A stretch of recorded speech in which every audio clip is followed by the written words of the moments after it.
Hello everyone. Today we will start power sharing chapter 1 of 10th class. ठीक है, so let us start. This is the overview. This is not so important, so we will begin with the next page. Here is the story of two countries, Belgium and Sri Lanka. Belgium is a small country in Europe. Belgium एक छोटा सा देश है Europe के अंदर. इसका area इतना छोटा है कि ये हरियाणा से भी कम पड़ता है एरिया वाइज.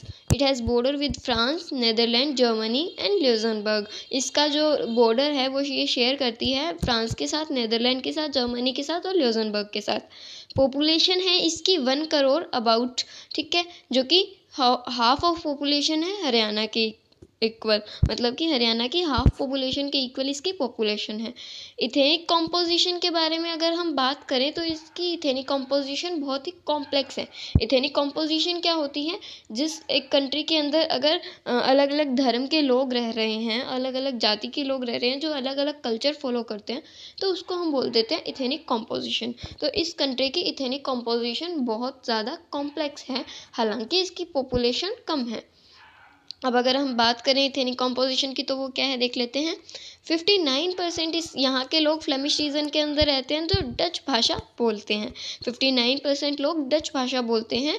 फ्रेंच जो फ्लेमिश रीजन जो है उसके अंदर रहते हैं. और 40% जो लोग हैं वो वेलोनिया रीजन के अंदर रहते हैं और फ्रेंच बोलते हैं. ठीक है, 40% लोग वेलोनिया रीजन में फ्रेंच बोलते हैं और जो बाकी का 1% बच गया वो जर्मन बोलते हैं. ठीक है, कैपिटल सिटी के अंदर ये बिल्कुल उल्टा है. जो पूरी कंट्री के अंदर मेजोरिटी में है डच स्पीकर्स, वही यहाँ पे माइनॉरिटी में है. ओनली 20% यहाँ पे डच स्पीकर्स हैं और 80% यहाँ पे फ्रेंच स्पीकर्स हैं. ठीक है, जो माइनॉरिटी फ्रेंच स्पीकर्स जो पूरी कंट्री के अंदर माइनॉरिटी में है, ओनली 40% है. वो क्या है? रिच और पावरफुल है. ठीक है, और डच स्पीकर्स जो हैं वो थोड़े कम रह जाते हैं यहाँ से. तो डच स्पीकर्स कम्युनिटी को जब इकोनॉमिक डेवलपमेंट मिला और एजुकेशन मिली तो उनको ये लगा कि हमारे पास भी इक्वल पावर आनी चाहिए जितनी फ्रेंच लोगों के पास है. तो फिर ये जो चीज़ इनके मन में आई, डच स्पीकर्स के मन में, उन्होंने टेंशन पैदा कर दी फ्रेंच स्पीकर्स और डच स्पीकर्स के बीच में 1950 से 1960 के अंदर. ठीक है, और ये जो टेंशन थी ये बहुत ज़्यादा एक्यूट थी ब्रुसेल्स में. ब्रुसेल्स को क्या है? ब्रुसेल्स जो है बेल्जियम की राजधानी है. ठीक है, तो ब्रुसेल्स के अंदर ये ज़्यादा ही एक्यूट थी. क्यों? क्योंकि जो डच स्पीकर्स पूरी कंट्री के अंदर मेजॉरिटी में थे, वही कैपिटल के अंदर माइनॉरिटी में थे. ठीक है, जो डच स्पीकर्स पूरी कंट्री के अंदर मेजॉरिटी में थे, ठीक है, वही कैपिटल के अंदर माइनॉरिटी में थे. ठीक है, और अगर हम दूसरी कंट्री की बात करें, किसी और कंट्री का एग्जांपल लें, यहाँ पे हम एग्जांपल ले लेते हैं श्रीलंका का. तो श्रीलंका एक आइलैंड नेशन है जो कि हमारे सदर्न कोस्ट, तमिलनाडु के सदर्न कोस्ट से थोड़ा ही किलोमीटर पे पड़ता है. इसकी जो पॉपुलेशन है 2 करोड़ है. लगभग हरियाणा की इसकी पॉपुलेशन पहुँच जाती है हरियाणा के करीब. अदर नेशंस साउथ एशिया के अंदर बहुत सारी कंट्रीज़ की डाइवर्स पॉपुलेशन है, तो यहाँ की भी, श्रीलंका की भी डाइवर्स पॉपुलेशन है. यहाँ पे 2 मेजर सोशल ग्रुप्स हैं, 2 सिंहाला स्पीकर्स और तमिल स्पीकर्स. सिंहाला स्पीकर मेजॉरिटी के अंदर है और तमिल स्पीकर माइनॉरिटी के अंदर है. तमिल स्पीकर्स के आगे क्लासिफिकेशन कर दी है इन्होंने तमिल नेटिव और इंडियन तमिल, जो कि इंडिया से आए गए हैं. ठीक है, ये मैप देख लीजिए. बेल्जियम का ये मैप है. ये वाला जो एरिया है ये फ्लेमिश रीजन का एरिया है, जहाँ पे कौन से लोग रहते हैं? Dutch speakers. ठीक है, और ये वाला जो रीजन है ये कौन सा रीजन है? वेलोनिया रीजन, जो कि फ्रेंच स्पीकर्स जहाँ पे रहते हैं. ठीक है, ये जो कैपिटल सिटी है यहाँ की ब्रुसेल्स, और यहाँ पे जो लोग रहते हैं वो जर्मन लोग रहते हैं. ठीक है, अब हम श्रीलंका की बात कर लेते हैं. श्रीलंका का ये मैप है. ये जो एरिया मार्क किया हुआ है यहाँ पे रहते हैं सिंहाला स्पीकर्स. सेकंड वाला इन्होंने श्रीलंकन तमिल दे रखा है। ये वाला जो रीजन इन्होंने दे रखा है वो है तमिल स्पीकर्स का एरिया, ठीक है। फिर आता है यहाँ पे इंडियन तमिल का एरिया ये आ जाता है, ठीक है। फिर आता है यहाँ पे मुस्लिम कौन सा एरिया में रहते हैं, ये इस वाले रीजन में यहाँ पे रहते हैं, ठीक है। तो अब हम बात कर लेते हैं श्रीलंका की कहानी की। यहाँ पे श्रीलंकन तमिल 13% है, जो हमने 2 क्लासिफिकेशन पढ़ी है, नेटिव तमिल और इंडियन तमिल, ठीक है। तो जो नेटिव तमिल को ही श्रीलंकन तमिल बोला जाता है, तो श्रीलंकन तमिल यहाँ पे 13% के अंदर है, जो कि टोटल 18% थे, उनमें से 13% श्रीलंकन तमिल है और 5% इंडियन तमिल, ठीक है। The rest whose forefather came from India is a plantation worker during colonial period। जब इंडिया के अंदर कॉलोनियल पीरियड चल रहा था, जब ब्रिटिश राज कर रहे थे, तो इंडियंस को प्लांटेशन वर्कर्स के रूप में श्रीलंका भेजा गया था, ठीक है। तो वो यहाँ जब इंडिया से आए तो उनको वहीं पे ही सेटल होना पड़ा, उनको बोला जाता है Indian Tamil. As you can see, Sri Lankan Tamil are concentrated in the north east of the country। हमने जैसे कि अभी मैप के अंदर देखा, जो श्रीलंकन तमिल थे, जो श्रीलंका के तमिल थे, वो नॉर्थ ईस्ट पार्ट के अंदर प्रेजेंट है। ये 1 मार्क का क्वेश्चन आपसे पूछा जा सकता है एग्जाम में कि श्रीलंकन तमिल कहाँ पाए जाते हैं, कौन से पार्ट में पाए जाते हैं कंट्री के, तो हमें ये बताना है नॉर्थ ईस्ट पार्ट में पाए जाते हैं। Most of the Sinhala speaking people are Buddhist. जो ज़्यादा से ज़्यादा सिंहाला स्पीकर्स जो हैं वो बुद्धिस्ट हैं, बुद्धिज़्म को फॉलो करते हैं। और जो तमिल और हिंदू है, जो तमिल है वो दोनों रिलीजन को फॉलो करते हैं, हिंदू और मुस्लिम। 7% लोग यहाँ के क्रिश्चियंस हैं, जो कि बोथ हो सकते हैं, तमिल भी हो सकते हैं और सिंहाला भी हो सकते हैं। Just imagine what could happen in the situation like this, कि अब हम दोनों कंट्रीज़ की सिचुएशन को इमेजिन करते हैं कि वहाँ पे क्या हो सकता है। अगर हम बेल्जियम की बात करें तो डच स्पीकर्स क्योंकि मेजोरिटी में है, तो वो अपनी मेजोरिटी का फ़ायदा उठा सकते हैं। और श्रीलंका के अंदर अगर सिंहाला कम्युनिटी मेजोरिटी के अंदर है, तो वो भी अपनी पावर्स का मिसयूज़ कर सकती है। ऐसा ही हो सकता है दोनों कंट्रीज़ के बीच में, दोनों कंट्रीज़ में। और दोनों कंट्रीज़ में अगर ऐसा हो जाएगा तो क्या होगा, सिविल वॉर हो जाएगा। सिविल वॉर या फिर कंट्री का डिवीज़न हो जाएगा, पार्टीशन हो जाएगा, ठीक है। तो अब ये देखते हैं कि एक्चुअल में दोनों कंट्रीज़ में क्या हुआ, ठीक है। फर्स्ट इन्होंने दे रखा है श्रीलंका का, कि श्रीलंका में क्या हुआ। मैजिटोरियनिज्म इन Sri Lanka emerge as an independent state in 1948। Sri Lanka independent state के रूप में इमर्ज हुआ 1948 के अंदर।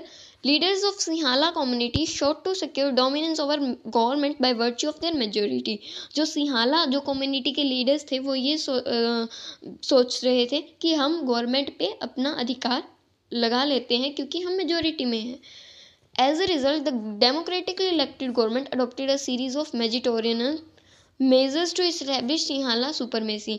और इसका रिजल्ट ये हुआ कि वहाँ पे मेजिटोरियनिज्म फॉलो कर दिया गया, जो कि सिंहाला के अंडर आता था, ठीक है। 1956 में एक एक्ट पास किया गया, जो कि सिंहाला को ऑफिशियल लैंग्वेज का दर्जा वहाँ पे मिल गया। ओनली सिंहाला जो लैंग्वेज थी उसको ऑफिशियली वहाँ पे यूज़ किया जाता था, ठीक है। 1956 में ये एक्ट पास किया गया। The government followed preferential policy that favored सिंहाला applicants for university position and government jobs। जो गवर्नमेंट है वो ऐसी पॉलिसीज़ फेवर कर रही थी जिसको सिंहाला स्पीकर्स एप्लीकेंट्स को यूनिवर्सिटी में पोजीशन मिले, गवर्नमेंट्स के अंदर जॉब मिले। एक नया कॉन्स्टिट्यूशन इन्होंने सेटअप कर दिया, जिसके अंदर क्या था कि स्टेट मतलब सिंहाला ओनली बुद्धिज़्म को फोस्टर करेगा, प्रोटेक्ट करेगा, बुद्धिज़्म को ही फॉलो करेगा, ऐसा इन्होंने रूल बना दिया स्टेट कंट्री के अंदर, ठीक है। All these government measures coming one after one gradually increase the feeling of alienation among the Sri Lankan Tamil।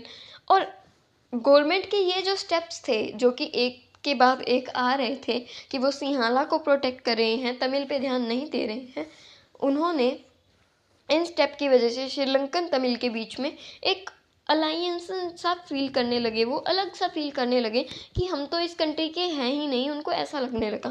They feel that none of the major political party lead by Buddhist Sinhala leaders sensitive to their language and culture. उनको ऐसा लगने लगा कि कोई भी उनकी language और उनके कल्चर पे ध्यान तो दे ही नहीं रहा. They felt that the constitution government policies denied them equal political right, discriminated against them in getting jobs and other opportunities and ignored their interest. ऐसा लगने लगा उनको कि गवर्नमेंट सिर्फ और सिर्फ सिंहाला स्पीकर्स पे ध्यान दे रही है, हम पे बिल्कुल भी ध्यान नहीं दिया जा रहा है, हमें तो इग्नोर ही कर दिया जा रहा है. As a result the relation between the Sinhala and the Tamil communities strained over time. और ऐसा चलता रहा कि तमिल और सिंहाला के बीच का जो रिलेशन था वो खराब होता गया. ठीक है. Sri Lankan Tamil launch parties and struggles for the recognition of Tamil as an official language. Sri Lankan जो तमिल थे उन्होंने नए नए पार्टीज लॉन्च की, स्ट्रगल्स किए ताकि उनको भी तमिल को भी ऑफिशियल लैंग्वेज के रूप में मान लिया जाए. For the regional autonomy and equality of opportunity in securing education and job, ताकि उनको भी equality मिले, opportunity मिले education के अंदर, jobs के अंदर. ठीक है. But their demands for more autonomy to province populated by Tamil was repeatedly denied. पर उनके जो मांगे थी, वो जो चाह रहे थे, वो बार बार उनको नहीं दिया जा रहा था, बार बार वो उससे डिनाई कर दिए जा रहे थे. ठीक है. By 1980 several political organizations formed demanding an independent Tamil alliance in a northeastern part of Sri Lanka. और फिर उन्होंने नई नई पॉलिटिकल ऑर्गेनाइजेशन की जो कि एक इंडिपेंडेंट स्टेट बनाने के लिए फोर्स कर रही थी कि तमिल का एक इंडिपेंडेंट स्टेट ही कर दिया जाए. The distrust of two communities turned into widespread conflict. और ये जो अलग अलग दो कम्युनिटीज़ थी उनके बीच में जब कॉन्फ्लिक्ट अराइज हुआ तो ये बहुत ज़्यादा कॉन्फ्लिक्ट हो गया कि ये ख़त्म होने का नाम ही नहीं ले रहा था और जल्दी से ये सिविल वॉर के अंदर कन्वर्ट हो गया. सिविल वॉर किसको बोलते हैं? जब एक ही कंट्रीज़ के अंदर अलग अलग कम्युनिटीज़ के बीच में युद्ध छिड़ जाए तो उसको सिविल वॉर बोला जाता है. As a result, thousands of the people of both communities were killed. Many families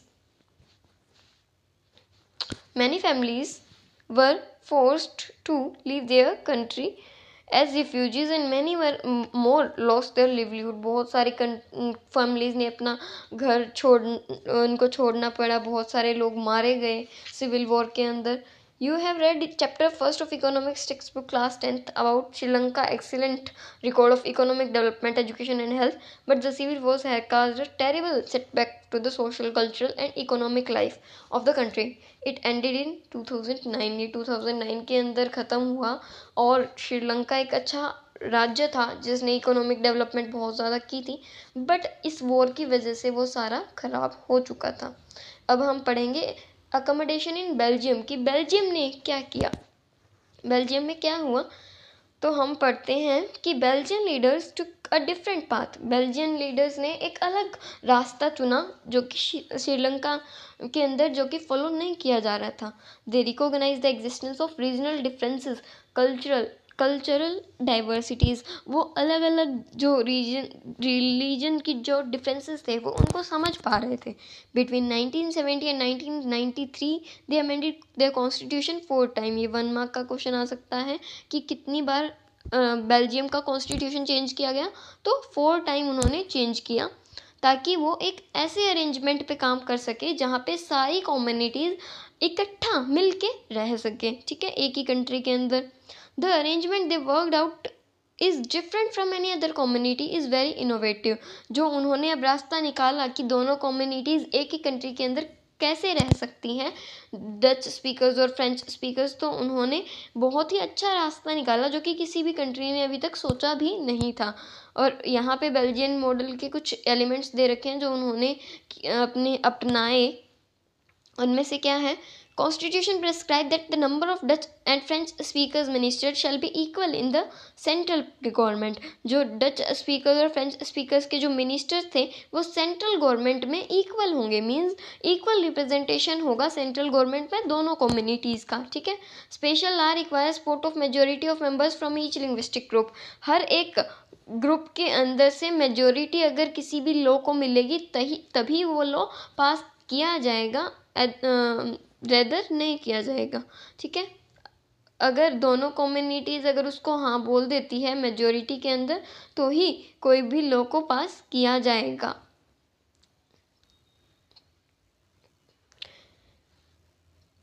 फिर है single community can make decisions unilaterally, कि कोई भी कम्युनिटी अकेले डिसीजंस नहीं ले सकती, अकेले कॉन्स्टिट्यूशन को चेंज नहीं कर सकती। Many power of the central government has been given to state government of 2 regions of the country. बहुत सारी पावर सेंट्रल गवर्नमेंट की अलग अलग स्टेट गवर्नमेंट को दी गई। हमने पढ़ा था कि वेलोनिया रीजन था और एक फ्लेमिश रीजन था, तो दोनों अलग अलग स्टेट्स को पावर दी गई, ठीक है। State government are not subordinate to the central government. जैसा कि फेडरलिज्म में हम पढ़ेंगे कि कुछ जो स्टेट्स होते हैं वो सबऑर्डिनेट नहीं होते हैं सेंट्रल गवर्नमेंट के, वैसे ही यहाँ पे भी जो स्टेट गवर्नमेंट थी वो सबऑर्डिनेट नहीं थी, मींस सेंट्रल गवर्नमेंट के अंडर वो वर्क नहीं करती थी। Brussels has a separate government. Brussels की अपनी एक अलग गवर्नमेंट थी। ब्रुसल्स क्या थी? जो कैपिटल थी कंट्री की, ठीक है, जहाँ पे दोनों कम्युनिटीज़ का इक्वल रिप्रेजेंटेशन होगा, मींस ब्रुसल के अंदर भी इक्वल रिप्रेजेंटेशन और सेंटर के अंदर भी equal representation. The French speaking people accepted equal representation in Brussels. क्यों एक्सेप्ट किया? हमने पढ़ा कि 80% लोग फ्रेंच थे ब्रुसल्स के अंदर, तो फ्रेंच वालों ने क्यों पावर दी डच स्पीकर्स को? उन्होंने इसीलिए पावर दी क्योंकि मेजोरिटी के अंदर कौन थे? डच स्पीकर्स थे, ठीक है। पूरी कंट्री के अंदर कौन मेजोरिटी में था? 59% डच स्पीकर्स थे, हमने पढ़ा। तो 59% डच स्पीकर्स ने जब सेंट्रल गवर्नमेंट के अंदर फ्रांस को, फ्रेंच पीपल को इक्वल रिप्रेजेंटेशन दिया, तो उन्होंने भी ब्रुसल्स के अंदर इनको इक्वल रिप्रेजेंटेशन दिया, मीन्स इन्होंने एक दूसरे की बात मान ली कि हम आपको सेंट्रल गवर्नमेंट के अंदर अगर पावर दे रहे हैं तो आप हमें कैपिटल के अंदर पावर दीजिए, ठीक है। फिर आगे देखते हैं हम, apart from the central and state government there is a third kind of government. फिर सेंट्रल स्टेट गवर्नमेंट के अलावा एक अलग गवर्नमेंट बनाई गई जिसका नाम था कम्युनिटी गवर्नमेंट, ठीक है। कम्युनिटी गवर्नमेंट एक थर्ड टाइप की गवर्नमेंट थी जो कि दोनों कम्युनिटीज़ के द्वारा इलेक्ट की जा रही थी, ठीक है, डच स्पीकर्स और फ्रेंच स्पीकर्स के द्वारा। ये एक मार्क्स का क्वेश्चन आ सकता है कि कम्युनिटी गवर्नमेंट को कौन इलेक्ट करता है? तो कम्युनिटी गवर्नमेंट को एक कम्युनिटी के लोग इलेक्ट करते हैं, ठीक है। या तो डच स्पीकर्स अपनी गवर्नमेंट को इलेक्ट करेंगे और फ्रेंच स्पीकर्स अपनी गवर्नमेंट को इलेक्ट करेंगे, ठीक है। तो Dutch speaking no matter where they live, अगर जो कोई भी अगर कॉन्फ्लिक्ट अराइज हो रहा है, अगर डच स्पीकर्स को अगर अच्छा नहीं लग रहा है कोई इशू, तो वो अपनी जो कम्युनिटी गवर्नमेंट है उससे हेल्प ले सकते हैं। This government has power regarding cultural, educational and language related issue. इस गवर्नमेंट के पास एजुकेशनल रिलेटेड इशू वर्क करते हैं यहाँ पे। You might find Belgian model very complicated. आपने देखा कि बेल्जियम गवर्नमेंट बहुत ज़्यादा कॉम्प्लिकेटेड है। It Indeed is very complicated even for the people living in the Belgium. ये सिर्फ और सिर्फ हमारे लिए ही इतना कॉम्प्लिकेटेड नहीं है, बल्कि कभी कभी ऐसा भी होता है कि बेल्जियम के लोगों को खुद को ही समझ में नहीं आता कि हमारा कॉन्स्टिट्यूशन कैसे वर्क कर रहा है। But these arrangement have worked well so far. पर इस अरेंजमेंट की वजह से बहुत अच्छा काम हुआ है। जैसे कि हमने पढ़ा कि श्रीलंका के अंदर सिविल वॉर हो गया, वहीं बेल्जियम के अंदर दोनों कम्युनिटीज़ मिल के रहने लगी, तो बेल्जियम ने अच्छा काम किया, ठीक है। They help to avoid civic strife between the two major communities, a possible division of the community on linguistic lines.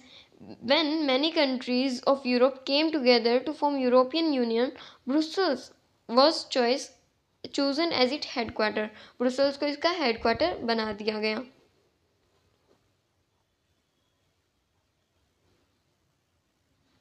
What do we learn from these two stories of Belgium and Sri Lanka?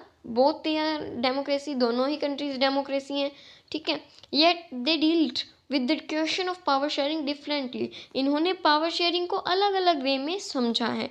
In Belgium, leaders will realize the unity of the country is possible only by respecting the feelings and interest of different community। Belgium में क्या था कि leaders को ये पता था कि अगर हम दोनों कम्युनिटीज़ को इकट्ठा लेके चलेंगे तभी हम कंट्री को आगे बढ़ा पाएंगे, अदरवाइज हम कंट्री को आगे नहीं बढ़ा पाएंगे। ठीक है।